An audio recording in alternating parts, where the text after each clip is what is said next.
با دستگیری حکومت جمهوری تاجیکستان مقامات اجرا کننده دولتی تطبیق لایحه دولتی سرمایه‌گذاری و سهم صاحبکاران محلی در نویای فرخار طبق نقشه چهاربینی و بخشیده به استقبال شایسته از جشن 35 سالگی استقلال دولتی و عملی گشتن برنامه رشد ساحه معارف ولایت ختلان برای دوره تا سال 2026 امروز در نزد یکچند مؤسسه تعلیمی تعمیر و ازنه‌سازی و بنیاد انشاءات نوی ساحه با مرام ادامه دارد. پیش از همه می‌نداری خودم را با اساسگزار رسول وحدت ملی پیشوای معظم ملت محترم امام علی رحمان می‌رسانم که در ساحه معارف کارهای نظررس را به انجام رساندند. الان در نویای فرخار در نزد مؤسسه تعلیمی رقم 5 11 56 57 ساختمان سیمفونی لوگی ادامه دارد که تا سال خانش نو دو مؤسسه تعلیمی مورد استفاده قرار میگیرند.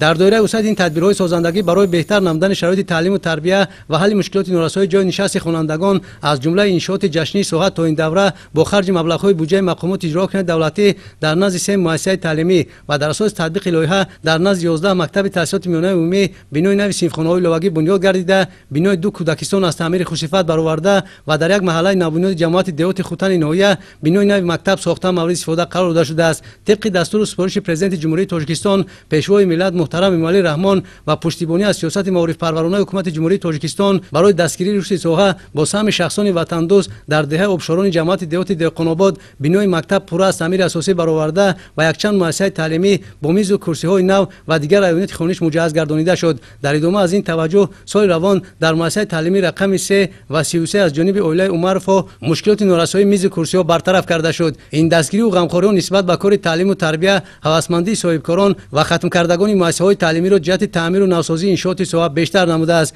در مکتب تحصیلات میانه رقم 3 و دیگر مؤسسه‌های تعلیمی دیوت نویه با دستگیری ساکنان و صاحبکاران محلی این زمان در دایره کارهای مدتی به سال نو خوانش 2025 2026 کارهای تعمیری با صفت بلند جریان دارد.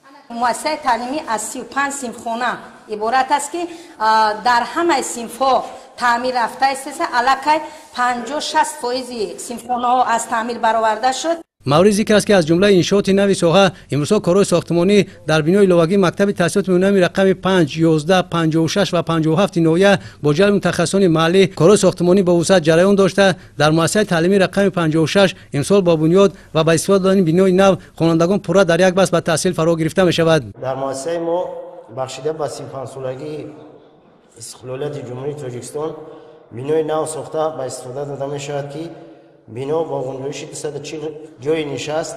آن زمان ساختمان بنا در عرفه انجامیابی قرار دارد. بعد استفاده بنای نو مشکلات نارسایی جای نشست برطرف می‌گردد. در نویای فرخار فعلا 10 مؤسسه تا مکتبی فعالیت دارد. رهبرت مقامات اجرا کننده دولتی و مسئولین شعبه معارف نویت تصمیم گرفتند که در 2 سال پیش آمد برابر ساختمان بنای مکتب و صنفخانه‌های لوگی مؤسسه‌های تا مکتبی را نیز زیاد نموده در آنها و مرکزهای انکشاف کودک منبع شماره بیشتر کودکان را به تعلیم و تربیت فرا گیرند.